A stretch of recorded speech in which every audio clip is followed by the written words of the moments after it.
For the next few weeks, as we move toward Commitment Sunday, different members of the congregation will be doing a short video presentation on a stewardship theme.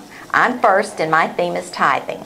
I learned to give to the church as a young girl because every Sunday Mom and Dad would give me some change to drop in the collection plate.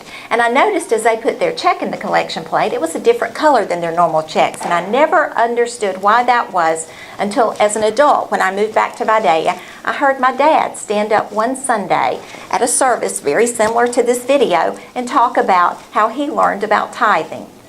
Many of you may know my dad, or may have known my dad, Jack Fields.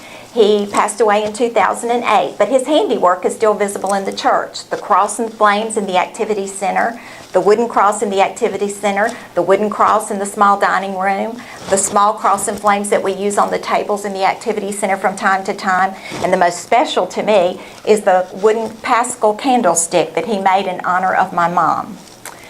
Well, my dad got up that Sunday and told a story about when he was a young man working with Oxford. His boss, Grady Jackson, called him into his office and said, "Jack, I'm collecting for this worthy local charity and I want to know how much I can put you down for." Dad said, "The last thing you want to do is tell your boss no." He said, "But I thought about it and knew that, I had just moved to Vidalia, had that house payment that I wasn't used to having, raising 2 children.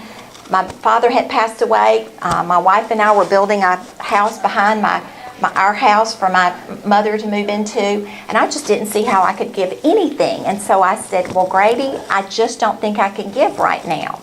And instead of pushing me to give to that charity, Grady asked me one question. He said, "Jack, do you tithe?" Dad said, I just naturally assumed he meant, do I give to the church? And I said, "Well, yeah, Grady, when I can, I give to the church." And he said, "No, Jack, do you tithe?" Dad said at that point I knew he was asking me if I set aside money routinely for God, and I had to tell him no. And he said, "Well, Jack, I want you to do something for me." He said, "The next time you get your check, I want you to go to the bank and I want you to open up a special account and I want you to put 10% of your check in there." And he said, "I want you to continue to do that every time you're paid." And he said, "Then several months later, you're going to look back and you're going to find that all of your bills were paid and that you have money left to give." And Daddy said, I told him I would do it. He said, when I got my next check, he said, with a lot of fear and trepidation, I walked to the bank and he said, I gave the lady my check and I said, "I need 10% of this in a special account that I need to open." And he said, I did that for several months, and he said, sure enough, Grady was right.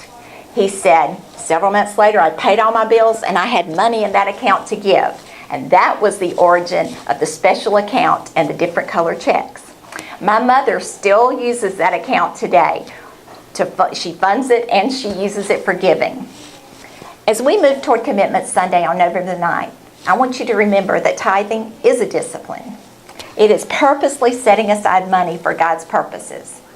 I want you to prayerfully consider what you will give to the church. And I want you to remember what Elaine Dixon, our administrative board chair, said in a finance committee meeting when we were talking about the stewardship campaign. She said, the stewardship campaign is not about a budget. It's more than a budget.